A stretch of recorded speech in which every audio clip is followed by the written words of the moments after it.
ก่อนอื่นขอแสดงความเสียใจน้ำลายกับโทรศัพท์ตายโดยเด้อ โดย โทรศัพท์บริษัทแล้วพี่น้องไอ้น้องป๊อปเพิ่นก็ได้เสียละโทรศัพท์เพิ่นพังเลย โดยจักเฮ็ดอะไรบาดนี่เอาตัวนั่นบ่เฮ้ยพอได้ติดต่อหากันตัวราคา300,000นั่นบ่ ลิ้นบ่เป็น เอาให้ง่ายแล้วตัวน่ะ แม่นบ่ อ ค่อยกดบ่เป็นเลยเพราะว่า อยู่ดีเทลนะ ย่าค่อยให้กดโทรค่อยก็ยังกดบ่ได้เด็ก1เด็ก2ก็อยู่ในหั่นแหละ โดย โทรอย่างเดียวนะพี่น้องเอ้ยโทรศัพท์ตั้งโต๊ะนะ โดยสบายตัวน่ะราคาประมาณ500 บาทเป็นเงินไทยก็ได้ โดย แจ้งข่าวดีนำ โดยข้าวยังไง ข่าวดีเจ้านี่แหละ โดยข้าวเช้าอันบอก บ่ข่าวงบมาเพิ่มเติมนี่แล้ว โดยเข้าใจแม่นบ่ อ้าว ได้ตัวว่ะ สิตัวหยังสิตัวหยังเนาะ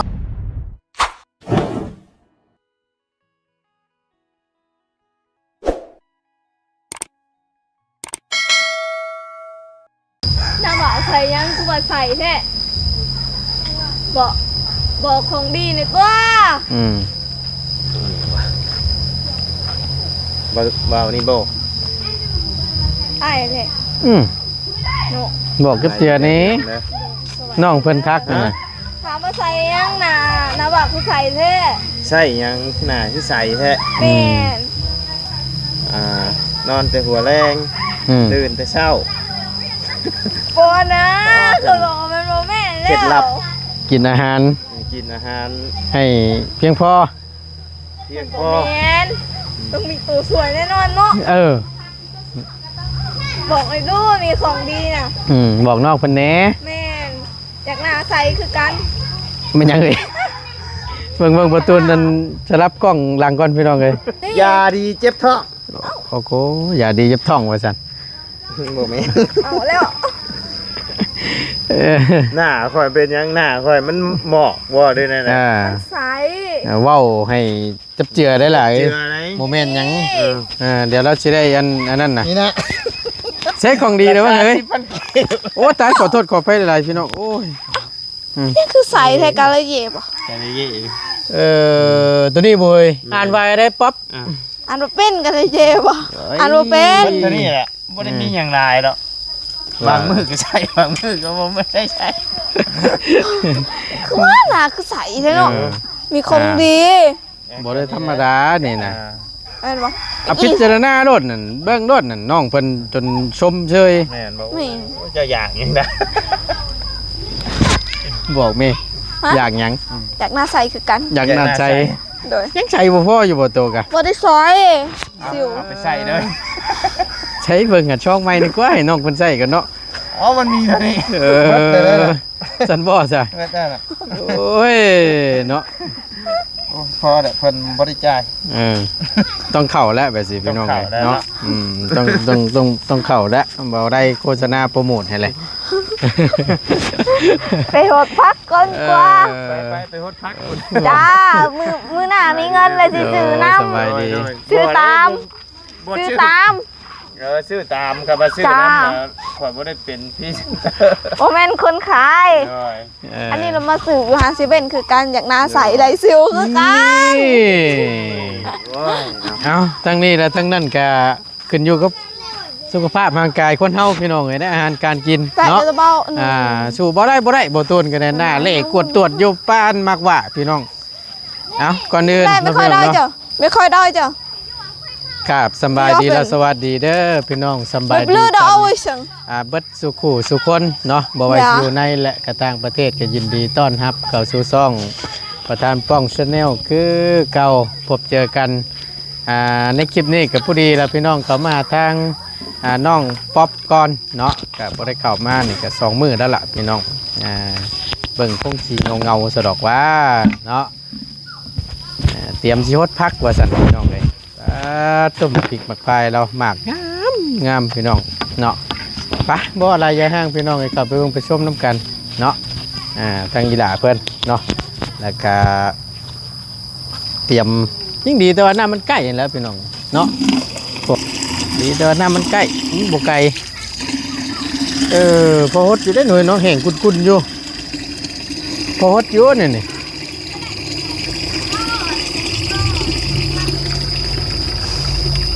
น้ำประปาบ่ล่ะ ฮะ น้ำประปาบ่ แม่น คักเลยนี่เนาะต่อมาจะใช้นี่น่ะ ต่อมาแต่เฮือนคนข้างบ้านนี่คนข้างเฮือนเขานี่ ก็บ้านข้างเฮือนนี้ โดย กินข้าวแล้วบ่มื้อนี้ ยัง ได้ยังกู ยัง บ่ได้ไปทางใดบ่มื้อนี้ บ่ได้ไปมีแต่ไปบันดงไปซอกเวียกให้ลูกของแบบ ชอบเวียกกับเพชร ลูกของน้าสาว ไปซอกเวียกให้ลูกของน้าสาวอยู่บ้านดงเที่ยวไปเที่ยวมาแต่บ่มีเทื่อ บ่ได้บ่ แม่นเพราะว่าเขาเจ้าเอามีคนเบิดแล้วเด้ โอ้ยเนาะพี่น้องเอ้ย จนมืดมือ ไปเบิดมื้อมื้อนี้ โดย ได้บ่ได้ซ้ำ แม่น แล้วจ้อยสัน แล้วหมูค่อยไปขึ้นต้นมะม่วงแล้วก็ถึกกิ่งมะม่วงสึกกระเด็นใส่ตาเฉย ฮะ แปลมะม่วง แต่มะม่วง โดย หมู่เจ้า โดย คนไรล่ะ น้องเมยหั่น น้องเมย โดย น้องเมยไผดีป่านนี้ อั ให้เห็นอยู่บ่ งโดยอันยังบ่เห็นเถื่อ ยังบ่เห็น โดย ได้ยังอีล่ะมานั่ง เด้ ได้ยังล่ะ สบายดีอ้ายเพิ่นก่อนไว้ สบายดี ได้ยังนั่นหอยบ่โอ้หอยเล็บมาก ใกล้ไปโดย หน่วยน้อยหอยเล็บมาก โดย แต่ว่าแซ่บเลยพี่น้องเอ้ย โดย ตัวตูนย่อมแต่ว่าหน่วยมันน้อยอย่างนี้นี่ แม่น จักยำใดสิอิ่มนะบ่ถึงแต่ว่า อันนี้ ต้มจำแจวกันเนาะ เขาอยากไปหาอยู่แต่ว่าบ่มีรถ บ่มันไก่เนาะปั้นสมมุติว่าไปแต่ละเทื่อได้ใช่ละ มันเป็นหมู่บ้านอื่นเด้ บ้านกระตุกเพิ่นน่ะ โอ้เมนแล้วผู้เนาะทางเข้าไปผู้พี่น้องเอ้ยถ้าว่าเฮาเข้าไปบ้านกุ๊กกู้นี่ก็ได้บ่ บ้านยัง กุ๊กกู้น่ะ โอ้ได้ยินบ้านยังหั่น เอ้าไอ้เว้าผิดบ่ซะ บ้านยัง บ้านกุ๊กกู้ ข้าบ่เข้าใจบ่เคยได้ยินบ้านนั้นนี่นะ เอาแล้วเว้าไปแล้วบาดนี้ บ้านกะกูบ่ กะบ้านกะกู้บ่ แม่น บ่แม่นกุ๊กกู้บ่ซะ บ่แม่น เอาบ้านนั้นอันนั้นได้พี่น้องอันบ้านอันหยังก็อันเอื้อยพี่น้องญาติพี่น้องของเบาบุญคงนี่แหละ โดย ที่เพิ่นช่างครอบช่างครัวอยู่พุ่นนะ โดย อ้ายเคยไปอยู่เทื่อนึง โดย บ่แม่นกูเนาะ มันบ่แม่นกะกู โอ้ บ้านกะกูเอาก็ได้ บ้านกะกูเนาะ โดย กักแต่พี่น้องเอ้ยบ่ตูนขอโทษขออภัยหลายยกเห็นเพิ่นเอิ้นบ้านกูว่ะ บ้านยังบ้านกูกู เอาบ้านนั้นแล้ว คอยจนบ่จื้อ จำมันแปลกนำอ้ายเว้านี่บ่ แม่นบ้านกูกูบ้านยังเนาะบ้านกูกูอีก เอ้ยนั่นแหละบ้านนั่นแหละ โดย แล้วเราสามารถลัดปีกข้างหนึ่งก็ได้แล้วอ่ะ แม่ ที่ น สามารถไปข้าม มีหลายทางแม่น ชายเลนเวียดเนาะ โดย ที่บ่ได้เข้าทางลาดนั่นนะพี่น้อง โดย แม่นบ่ แม่น เพราะว่าทางประตูนก็ได้ยินเบาบุญโค้งเว้าสู่ฟัง แม่นแบบเฮาแบบมีแต่เฮาไปทางอันนั้นซื่อๆแบบ เขาเป็นเฮ็ดคือกับเหือเด้แต่ว่าเป็นเหือตูเขาใส่รถนำกันได้นะ เขาเอิ้นว่าแนวใด อันเฮือใส่รถ แม่น อันว่าขี่เฮือข้ามมันบ่ โดย โอ้เฮือกับปั้นเฮือนั่นเพิ่นเฮ็ดทางเฮ็ดครัวแล้วเราว่าข้ามไปบ้านนั้นน่ะบ่ เพิ่นยังบ่ทันได้เฮ็ดครัวมีแต่ ครัวจมนั่นบ่ ครัวจมก็บ่มี เฮ็ดได้ซะขี่เฮือ มีแต่ใส่รถเฮาอยู่ในเหือตัวนั้นก็ใหญ่แฮงขนาดรถเขาแบกน้ำตาลยังได้รถใหญ่ โอ้ นั่นน่ะ บ่ธรรมดาได้ซะนี่ แม่นมันเป็นบักบ่ ฮะ เขาเอิ้นว่าบัก ว่าขามเซนี่ แม่น แม่นแล้วอ่ะ แม่น บักเพิ่นบักบ่ แม่น เห็นแต่แม่น้ำเซเด้พี่น้องบ่ตุนเคยไปอยู่ได้หั่นน่ะน้ำเซน้ำใหญ่ๆนั่นน่ะ อ้ายนะ เอาไปกินปลา แม่น อ่ะ โดย ไปกินปลาไปหาใส่มองเด้ ด้วย เคยไปอยู่2เทื่อแต่ว่าเข้าบ้านบ้านบ้านยัง บ้านกุ๊กกู้บ้านกระตู้ บ้านกูนั่นแหละได้ไปอยู่2เทื่อบ่พี่น้องแต่ประตูนจำปิดแต่ปีที่แล้วพุ่นแหละ ด้วย ไปช่วงนั้นน่ะ ด้วย หมู่บ้านนั่นก็อีกหมู่บ้านหนึงพี่น้องเลยแบบ ด้วย กำเซไปเลยภาคอีกภาคหนึงแล้วมันไปเกี่ยวออกมาออกเช่นเมืองนองพี่เนาะ แม่น แม่นบ่ ด้วย เจ้าเคยไปบ่ บ่เคยมีแต่ไปทางเวียดหันกับทาง ไป ไป แต่เข้าทางบ้านสะตึมมันเอง ฮะ บ้านสะตึมแม่นบ่ มันจะตึม แม่น แต่แถวนั่นแหละ เขาเข้าไปทางหันเด้ล่ะมีแต่หอดอยู่บ้านกระตูบแล้วก็ออกจากกระตูบก็ออกทางหันอีกก็ไม่อยากออกทางหันแล้วมีแต่ไปทางเวียด โด บ่ ย อยากไปทางเวียดก็ไปบ้านกุ๊กกู้ ถ้าว่าจะเชื่อว่าจะข้ามชายแดนเนาะ ด้วย แม่นอยู่โอ้ยงามพี่น้องเลยมันพริกแล้ว ด้วย ทั้งแม่ย่าบ่ปลูกนี่ แม่น คักก็ดีมันพริกรอพริกอันนี้เฮานี่เหรอวะ แม่ เผ็ด น ได้นี่เนาะ แม่นเผ็ดแห้ง แบบที่เนี่ยบ่เปลืองมันพริกเผ็ดนั่นนี่นะ ด้วย โมเมนต์ยังดอกพี่น้องแบบเขาใส่ตำใส่แกงหั่นแกงนี่แบบชี้หามากนี่ก็เอาอยู่หั่นนะบางสายพันธุ์นี่ใส่ลายจำได้ก็เผ็ดอยู่น้อยหนึงจังสิแต่ว่าพริกหลอบ้านเฮานี่โอ้สุดพี่น้องเห็นเพิ่นว่าแล้วก็มันขึ้นอยู่กับคนปลูกน้ำใด แม่นบ่ บางคนปลูกนี่ก็เผ็ดอีหลี ด้วย จักแม่นเพิ่นใช้สูตรใดพี่น้องเอ้ยเผ็ดแฮงน่ะมื้อนี้กำลังใส่หมากน้อยน่ะป๊าเต็มอยู่มีหมักอึนำนี่เนาะเฮ้ยเนาะ โดย โอ้อันนี้นี่มันบ่มันแก้วบ่ล่ะ แม่น มีหัวแล้วบ่ ยัง ยังบ่มีบ่ มันบ่มีดอกเพราะว่าแถวนี้มันเป็นดินแห้งเด้ บ่ แม่นมันถ้ามันเป็นดินแถวน้ำเซกอะไข่แน่ อ๋อ ดินแถวนี้เบิ่งทรงคือสิบ่มีดอก ต้องขี้ดินทรายบ่ แม่น เอออันนี้ผักกระแยงบ่นี่ล่ะ แม่นคนละเงือดอีหลีน้ำหญ้าค่อยน่ะปลูกอีหยังปลูกผักกระแยงบ่คือบ่ปลูกในน้ำมัน เนาะหม่องกันที่ว่าน้ำมันนั่นน่ะเนาะ แม่น เพราะว่าชวนลายนี่เพิ่นมักน้ำในผักกระแยงนี่ แม่นอันนี้เรามาปลูกอยู่เทิงบ่อนบ่มีน้ำ มันฮดเอาเท่านั้นแหละ โอ้ยเก่งหน่อไม้คักจะได้นี่พี่น้อง แม่น ได้การเลยนี่หอมคักปันยังนี่เราบ่ปลูกอยู่หม่องอันนี้เนาะ แม่น นี่ ข่อย แถ ก็ ว ว่าอยู่ข่อย แถวมันชุ่มนี่นะเนาะ แม่นแถวน้ำออกนี่ก็ได้นี่แถวแบบนี้นี่มันสิออกมางาม เพราะว่ามันอยู่แห้งแต่มันสิบ่งามแต่ว่าติดอยู่หักแต่ว่ามันบ่งามหั่นนะต้องอยู่น้ำแน่แกงนี่หน่อไม้ต้มกบต้มเขียดโอ้ใส่ผักกระเยงนี่หอมพี่น้องแซ่บเอา FC ได้ผู้ได้คนเพิ่นก็โอ้ยแบะหานกป๊อปเด้อบ่ตูนเด้อว่าซั่นบ่ได้เห็นหน้านกป๊อปสองมื้อแล้วว่าซั่น โทรศัพท์ก็เพแล้ว อันไหน เสียใจพี่น้องเอ้ย เรียบร้อยแล้ว เรียบร้อยแล้วเพเมื่อวานนี้แล้ว โอ้เฮ็ดได้สบัดนี้ล่ะ ไปเบิ่งน้ำหมูเอา เบิ่งน้ำหมูเอา โดย โอ้ย ขอเบิ่งน้ำหมูเอา บัดจากกัน เบิ่งมุงเบิ่งหยังมันก็แล้วสั่นอันนี้ แม่ก็เบิ่งไปแต่ว่าเฮาบ่มีเงินเด้ เฮ็ดได้จังว่าเพมันฉากแบตภูเขา คือ บ่ กันมันดับเด้ เอ แต่แบบถ้าบิดอะมันเป็นแบบมันสั้นขึ้นแบบจนมืดมือเลยละพัดตอนแรกหันตอนกลางคืนนั่นแบบละเขาอาบน้ำเราก็สากป่าไว้แล้วบัดนี้หันเขาแล้วอาบน้ำแล้วเขาไปเบิ้งแล้วบัดนี้แบบ มันขึ้นจอมันสิเป็นสีขาวกับดำเลยจังๆนะมันสิป่นกันหัน เอาใหม่แล้วสั่นก็ว่านั่นน่ะหน้าจอล้วนแล้ว แล้วบัดนี้เหรอคอยกระปิดเครื่องแบบปิดหมดเลยเด้แล้วมันกระดับเลยนะจอหันคอยปิดบักโดนๆพุ่นนะ โดย พอดับเดียวแล้วก็ค่อยสิอันนั้นค่อยสิเปิดคืนบ่ได้แล้ว เรียบร้อย เรียบร้อยเลย โอ้ แต่ว่าสากกันยังเข้าอยู่ แต่ว่าหน้าจอนี่บ่เห็น แม่นบ่เห็น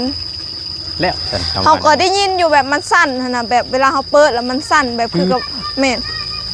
แต่ก็สัมผัสอีหยังบ่ได้เลย มันสั่นซื่อๆแต่ว่าดำคือเก่า ถือว่านักแห้งแหละ แม่น จอภาพมันยังไปเบิ่ละ โดย คือเห็นแล้วพี่น้องไอ้โทรศัพท์น้องเพิ่นก็ได้โอ้ยแต่ดูโตนอยู่บอกเลขให้อ้ายนึกว่าเพื่อสิเสี่ยงโชคเบิ่งเพื่อมันเพิ่นให้โชคให้ลาบนี่ โอ้ถึก3ตัว ช่าง6โตซะ 4ตัวบ่ได้แท้ก็ได้ ชื่อเลขรัฐบาลนี่พี่น้อง โดย 4ตัวนี่ถ้าถึก 1,000 กีบนี่1,105ล้านวะ1,105ล้าน ข่อยบ่ฮู้ 1,000 กีบต่อ5ล้านกีบ คือหลายแท้ อ้าวอลี แม่ ให้ นบ่ ถามมาพอแห้งเด้ อยากซื้อนำบ่ อดีได้พี่น้องเอ้ยบ่โทแต่ดวงดีแน่นี่สิซื้อให้รถน้านี่คำบอกแม่นนะ ค่าสั้นนั่นขอให้มื้ออื่นนั่นถึกเลขในเด้อ เลขหยัง เลขตัวไอ้บอกหั่นแหละเพราะว่าข่อยบ่ฮู้นำแหน่ โอ้ยจักสิเป็นเลขหยังพี่น้องให้บ่ตูนตึกก็ได้เจ้าของก็ยังบ่ฮู้ซับ โดย เอาเดี๋ยวให้น้องเพิ่นฮดพักคนหน้าก่อนพี่น้องเอ้ยเรื่องไม่เรื่องตอกก็ยังบ่ทันได้มาครบเนาะแต่ว่าทางบ่ตูนได้อันนั้นแล้วและอ้ายได้ไปบอกนื่นๆแล้วตีนเช้านะ โดยฮะ ตีนเช้าไปอ้ายไปบอกอยู่เจ้าของห้างเพิ่นนื่นๆแล้วว่าบอกไว้แล้ว โดย เผื่อมันช้า โดย อันนะช่างแหละ โดยไอ้สั่งแล้วบ่ อ่ะ ไอ้เอางบมาทางไหน เอ้างบห้องโตวันที่มีน้ำไม้ตอนนั้นเลย1 ล้านน่ะ อ๋อโดย เออ เอามันได้จากเสาอ่ะตีนเสานะ เก้า เก้าบ่ เอาซ้ำเสาเฮือนเจ้านี่แหละ บ่ เสาเฮือนเจ้าเก้าเสาก็อ้ายก็สิสร้างเก้าตีด อ่ะแล้วมันพอบ่เงินนะ พอบ่พออ้ายก็สิมายืมเจ้านี่แหละใส่ เอาทางถือแต่ว่าบ่ตูนแจ้งทางพ่อแม่พี่น้อง FC เลยก็แล้วกันเนาะเรื่องตีนเสานี่ทางบ่ตูนจะไปสร้างอีก โดย ถือว่าอีกครอบชองแล้วพี่น้องเอ้ยเรื่องตีนเจ้านี่ก็เอาแบบเก่าแต่ว่าบ่ตูนสั่งให้เพิ่นเทโตบ้าเสาโตบ้าตีนเจ้าหั่นสิบ่เอาเต็มเอาครึ่งหนึงแล้วเวลาเพิ่นบากตีนเสาแหละมาประกบใส่กับเสานี่มันสิได้ไม่สิได้หนาแน่ โดย คือเพื่อนน้องเจรีนี่พอไปตามแบบเนาะพี่น้องเรียกว่าจังใดบ่ตูนก็ได้เพิ่นเฮ็ดแบบนั้นทางบ่ตูนก็เอามาได้ก็มันเป็นแบบนั้นหั่นนะพี่น้องเนาะเพิ่นก็ได้หั่นน็อตหั่นหยังใส่ก็แข็งแรง โดย เนาะยังบ่ทันมาเนาะ มาแล้ว มาเลย บ่ โอ้ตกใจบัดมายามใดวะ อันนี้เรามาอันแดงเป็นเสาเพื่อนเด้ โอเคเอาเนาะก็มีแต่ว่าเช้ามาแต่ใช้เฮยตัวนี้ ฮักเขาฮักเอามาส่งเด้ ไผเอามาส่ง มาส่งมื้อนี้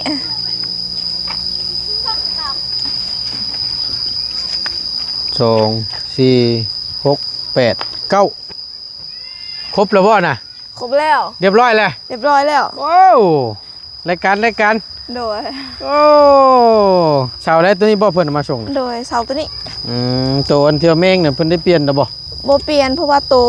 เขาเอามา2เสาเห็นแต่เสาตัวหนึงหันมันบ่งามเห็นแห้งเป็นไม้เนื้ออ่อนแห้งอะลีนะ ก็เลยบ่เอาตัวนี้เลยซะ ตอนมานั่นมีไผได้มาอันนั้นน่ะล่ะ บ่มีคนเลย บ่มีคนเลย โดยเพราะว่าคอยคิดว่าสิโทรหาอยู่แต่ก็บ่ฮู้คือกันจักสิโทรมาทางใด โทรศัพท์ก็ตายติ โดยตายแล้ว แม่นความพี่น้องเอ้ยโอ้ยนี่แหละยากแท้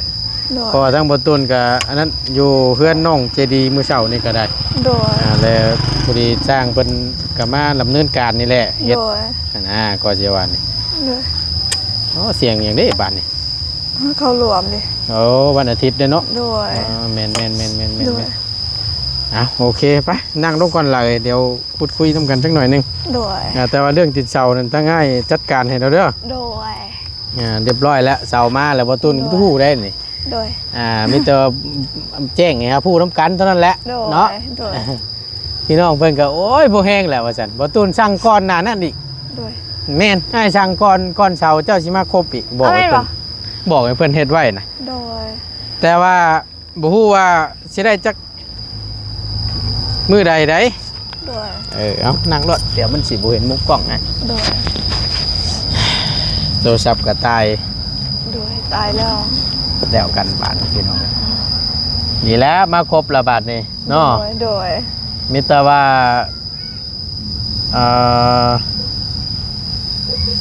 คน ทำไมไฟแตก บ่ตกบ่เนาะ โอ้โหคือการ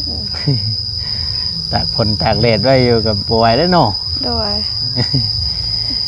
เอาก็มีแต่ว่าถ่าเด้อ โดย มีแต่ว่าถ่าให้เพิ่นเฮ็ดก่อนเพราะว่าไอ้สั่งแบบ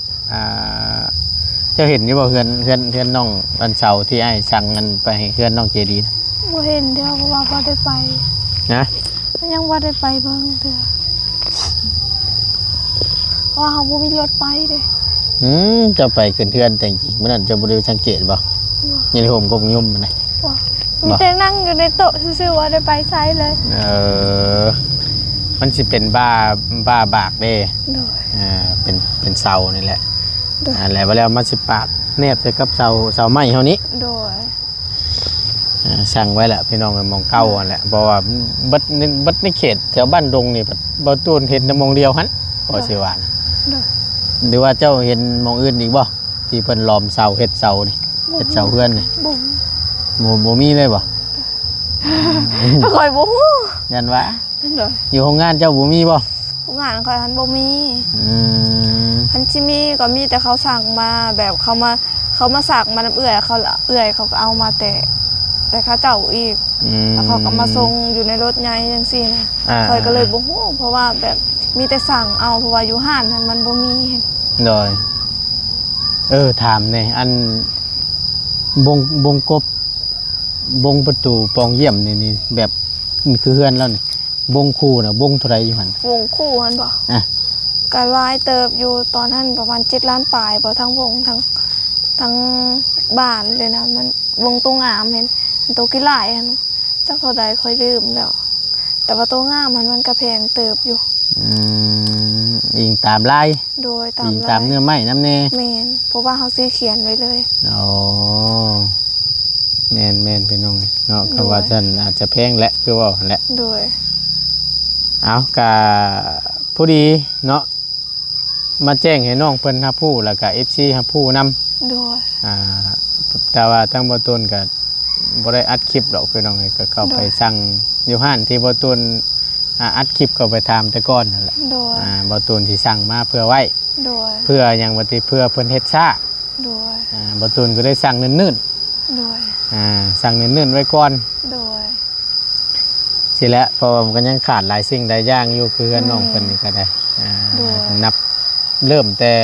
1ว่าซั่นซะ โด เนาะ ย มัน สิว่าจังไดพี่น้องคือเฮือนน้องใจดีเพิ่นนั่นแหละก็นับหนึ่ง โดย นับแต่เสาต้นหนึ่ง โดย จนครบ น้องเจดีนะ เป็นกับบุญมีเลย โดย มีแต่นับหนึ่งไม่บัดเลย โดย เริ่มต้นจากศูนย์เลยนะ โดย 1 2 3 4 โดย แข่งกับเพื่อนเจ้านี่แหละ โดย ถ้าว่ามีเสามีอย่างแล้วเฮาก็ถือว่าได้ยูดไปในส่วนนั้น โดย ถ้าว่าบ่มีหยังเลยนี่มันก็สิแหละคือเจ้าเห็นนี่แหละ โดย เพื่อสิได้เอื้อนแต่ละหลังพี่น้องเพื่อสิได้แล้วแต่ละเคส โดย ปานนั้น FC เพิ่นบางคนที่เพิ่นบ่เข้าใจนี่ก็ยังว่าให้แต่อ้ายอยู่ โดย แต่ก็ย่าหรอกพี่น้องเอ้ยเพิ่น โดย ผู้เพิ่นบ่ได้ลงสนามน้ำเฮา แม่ เพิ่นก็อาจจะบ่จักอาจจะบ่ฮู้ โดย มันบ่เห็นกับตาเด้ แม่ แล้วก็บ่ได้มาเล่นเวียกคือเฮาอาจจะบ่ฮู้ โดย แต่ก็บ่เป็นหยังพี่น้องเอ้ย โด เนาะ ย เฮาก็เฮ็ดหน้าที่ของเฮาให้มันดีที่สุดนี่ก็พอละ โดย แต่ก็ติชมเข้ามาได้เนาะ โดย ส่วนใดที่มันดีเฮาก็เก็บไปปรับปรุงเอาไปใช้ โดย ส่วนใดที่มันบ่ดีก็บ่เอามาใส่ใจว่าซั่นซะ แม่โดย เนาะ โดย ก่อนอื่นขอแสดงความเสียใจน้ำในลายกับโทรศัพท์ตาย โดย เด้อ โดย เอ่อโทรศัพท์บ่ได้ใช้แล้วพี่น้องเอ้ยน้องป๊อปเพิ่นก็ได้เสียแล้วโทรศัพท์เพิ่นพังเลย โดย จักเฮ็ดอะไรบาดนี่เอาตัวนั่นบ่เฮ้ยพอได้ติดต่อหากันตัวราคา300,000นั่นบ่ ลิ้นบ่เป็น อ้าวเฮ็ดง่ายแล้วตัวน่ะ แม่นบ่ อือ ค่อยกดบ่เป็นเลยเพราะว่า อยู่ดีเทลน่ะ ย่าค่อยให้กดโทรค่อยก็ยังกดบ่ได้ เด็ก1เด็ก2ก็อยู่ในหันแหละ โดย โทรอย่างเดียวนะพี่น้องเอ้ยโทรศัพท์ตั้งโต๊ะนะ โดย สำบายตัวน่ะราคาประมาณ500 บาทเป็นเงินไทยก็ได้ โดย พกพาง่ายสะดวกสบายตัวน่ะเติมเงินใจนี่ไล่เลย แม่นบ่ บ่มีสัญญาณก็มีเบิดแม่นบ่ นะ แบบสัญญาณเน็ตจังซี่นะ สัญญาณนิด แม่น บ่มีแล้ว บ่มีก็มี มีแต่สัญญาณโทรนี่แหละ แม่น โอ้ยเนาะว่าวันเจ้าสิบ่เห็น บ่เห็นแต่ว่าบ่เคยทิน นั่นแหละ เห็นแต่ในแบบเขาเจ้าจับแล้วเขาเจ้าก็โทรคิดว่าได้คือกัน แต่บ่ฮู้ว่ามันบ่ได้ เอาพอดีพี่น้องเอ้ยมีความโชคให้สำหรับน้องป๊อปโชคให้แล้วนี่บ่ได้ใช้เนาะ โดย บ่มีโทรศัพท์เบิ่งน้ำหมู่ซ้ำพี่น้อง โดย แต่ก็มีความโชคดีเข้ามาเพิ่มเติม โดย ทั้งอ้ายเข้ามาแจ้งข่าวดีนำ โดยเขายังไง ข่าวดีเจ้านี่แหละ โดยเขาสาวอันบอก บ่ข่าวงบมาเพิ่มเติมนี่แล้ว โดยเข้าใจแม่นบ่ อ้าว ได้ตัวว่ะ สิตัวหยังสิตัวหยังเนาะ โดย รอบก่อนที่อ้ายมีเล็กๆที่อ้ายแจ้งนั่น1 ล้านเนาะ โดย แล้วบัดนี้มาอีกเพิ่มเติมอ้ายเพิ่นฝากมาให้ทั้งบ่ต้นนี่ 2,500 โดย แล้วบ่ต้นก็ได้หักจากค่าธรรมเนียมนี่แลกเป็นกีบมาให้แล้วยัง โดย พอดีไล่อยู่1 ล้านกับ6 แสน โดย รวมกันเป็น2 ล้าน 6 แสน โดย นะ โดย มีแต่ว่าแจ้งเพิ่มเติมให้หาผู้น้ำกันเด้อพี่น้องเด้อ FC เบิดทุกท่าน โดย ผู้ใหญ่ใจดีเบิดทุกท่านเนาะ โดย ถือว่างบนำบ่ตูนมีอยู่ณตอนนี้สำหรับของน้องป๊อบนี้ โดย 2 ล้านกับ6 แสน โด กี ย บ ทั้งไอ้ายบอกมื้อนั้นหันมันบอกหรือว่าทางไม่ อ้ายเพิ่นซื้ออ้ายเอก โดย อ้ายเพิ่นซื้ออ้ายเอกแต่อ้ายเพิ่นก็ได้ร่วมกับบ่ตูนนี่แหละพี่น้องเอ้ย โอ้ เพิ่นก็ให้คำมั่นสัญญาไว้ว่า โดย สิ้นเดือนเนี่ยสิฝากซอยโอนทั้งน้องป๊อปเด้อว่าซั่น โดย นี่อ้ายเพิ่นซื้ออ้ายเอก เพิ่นเปลี่ยนรูปโปรไฟล์แล้วบ่ เห็นบ่ แม่นตัวอ้ายก็บ่ฮู้เนาะ โดย มีแต่ว่าแต่เงินอ้ายยังบ่ทันได้กดออกมาให้จะให้น้องตาเพิ่นแลกเป็นเงินกีบมันยังไว้ให้เรียบร้อยแล้วล่ะ โดย โอนไว้อยู่ในบัญชีอ้ายนี่แหละ โดยแต่ก็ฝากไว้นำอ้ายก่อน ฝากไว้คือเก่า โดยฝากไว้คือเก่า ไปใส่เบิดได้ บ่เบิดดอกคันอ้ายสิใส่เบิดตั้งแต่1 งานนั้นแล้ว บ่มี บ่มีเสาตีนเสาแล้ว มีแต่ว่าเดี๋ยวเสาประเทศแล้ว โดย เดี๋ยวอ้ายสิเอานี่แหละงบในอ้ายมีนี่ไปจ่ายตีนเสาว่าเบิดเท่าไหร่ โดย บ่ตูนช่างตอนนั้นก็บ่เกิน7-80ดอก โดย ประมาณนั้นแหละต่อเสาหนึงยังบ่ฮอดแสน โดย เอาก็มีแต่ว่าอยากให้เจ้าขอบบุญขอบคุณให้พรให้ใส่ทั้งอ้ายเพิ่นนั่นแหละ โดย เว้าฟานนี่แหละชื่ออ้ายเอกเด้ออยู่ฝั่งไทย ขอบใจขอบคุณขอบใจเลยทางพอเอกหลายๆเด้อมันบอก อ้ายเอกอยู่จังหวัดพิษณุโลก ทางไอเอกอยู่จังหวัดสันโลก พิษณุโลก พิษณุโลก โดย ไปไซมาไซก็ขอให้เดินทางปลอดภัยเด้อขอให้ร่ำรวยๆจับยังเห็ดยังก็ขอให้เป็นเงินเป็นทองเด้อขอให้สุขภาพแข็งแรงความเจ็บจะมี ขอให้พระเจ้าอวยพรเด้อ สาธุสาธุ เรายังบ่เก่งปานใด โอ้ยได้แหละนี่ก็ได้แหละเนาะ โดย เอาดีใจน้ำน้องเพิ่นในไลน์พี่น้องเอ้ยที่มีงบเพิ่มเติมเข้ามาอีกเนาะ โดย มาลุ้นมาชมน้ำกันว่าความฝันของน้องเพิ่นสิเป็นจริงบ่พี่น้องเนาะ โดย จังใดก็ทางบ่ตูนก็ฝากนำเด้อพี่น้องเด้อผู้ใหญ่ใจบุญใจดีเบิดทุกท่านเนาะ โดย ถ้าหากว่าอยากความสมทบก็ยินดีพี่น้องเอ้ยทั้งใดได้เบิดทั้งทีมงานเฮาเบัดทุกคนเนาะ โดย แต่คนอื่นทั้งบ่ตูนกับตัวแทนในนามสะพานบุญเนาะก็ต้องขอขอบบุญขอบคุณ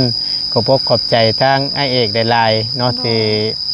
ไว้วางใจให้กับบ่ตูนเป็นสะพานบุญให้เนาะขอให้ทั้งอ้ายพ่อผมครัว โดย จงอยู่ดีมีแห้งความเจ็บอย่าสุดได้ความไข่อย่าสุมีปราศจากโรคภัยไข้เจ็บทั้งปวงทั้งหลายได้เด้อบ่ว่าเฮ็ดธุรกิจการงานใดๆค้าขายง่ายมือหยังก็ขอให้เจริญรุ่งเรืองในหน้าที่การงานตลอดปีและตลอดไปเด้อสิ่งที่สำคัญก็ขอให้สุขภาพร่างกายแข็งแรงอายุมั่นขวัญยืนเด้ออ้ายเด้อสาธุ ขอบเจ้าพร โดยเนาะไปสันมิตรแต่ว่าทั้งอ้ายก็สิไปเวียกต่อก่อนเด้อ โดย ดีใจน้ำหลายๆที่ได้เสามาครบละบาทนี่ โดย แม่นทั้งง่ายก็สิดำเนินการชวนนั้นไปเลย โดย สิจัดการตีนเชาคือเก่าพี่น้องเลย โดย แต่ว่าสิเป็นคือน้องเจดีจักบ่จักหรอกเนาะ2 เดือนนึงแน่ไอ้จังน้ำเพิ่นน่ะ โดย ล้นจับแต่ก็ไล่มาแล้วพี่น้องไงเนาะ โดย อันนี้ก็สิการบ่ตูนช่างตาก โดย ให้มันเพื่อเพิ่นซ่านั่นแหละทำเพิ่นบ่ติดลมศอกลมเชาน่ะเพิ่นก็เฮ็ดให้ไว้อยู่ดอกแต่เพิ่นจังหวะช่วงติดน้ำแน่ โดย นั่นนะก็สิว่านี่เนาะ โดย เอ้ามีแต่ว่า น้าบ้าสิมาหรือเปล่า เดี๋ยวว่าสิไปเวียกต่อก่อน โดยขอบใจเด้อ โด ขอให้ ย เจ้าพรขอให้น้าบ้าเดินทางปลอดภัยเด้อขอให้ร่ำรวยความเจ็บอย่ามีขอให้สุขภาพแข็งแรงเด้อขอให้พระเจ้าอวยพร สาธุคือกันทั้งเจ้าก็ขอให้มีข่าวดีเข้ามาอย่างต่อเนื่องเด้อ โดยขอให้ทรงความพัฒนาเนาะ โอ้ยสาธุเด้อพี่น้องเอ้ยเนาะเอาลำลาแหละพี่น้องเอ้ยค่ะบ่ได้ทั้งหมดตนขอบบุญขอบคุณทางพ่อแม่พี่น้อง FC เบ่ทุกท่านที่คอยเป็นกำลังแห่งใจและซัพพอร์ตทั้งบ่ตนโดยตลอดมาเนาะ โดย สำหรับคลิปนี้ทั้งบ่ตนและน้องป๊อปลำลาแล้วพี่น้องเอ้ย โดย โชคมันลำด้วยเด้อพี่น้องเด้อ โดย สำบายดีเด้อ สำบายดีเด้อ เสียงยังเฮ้ย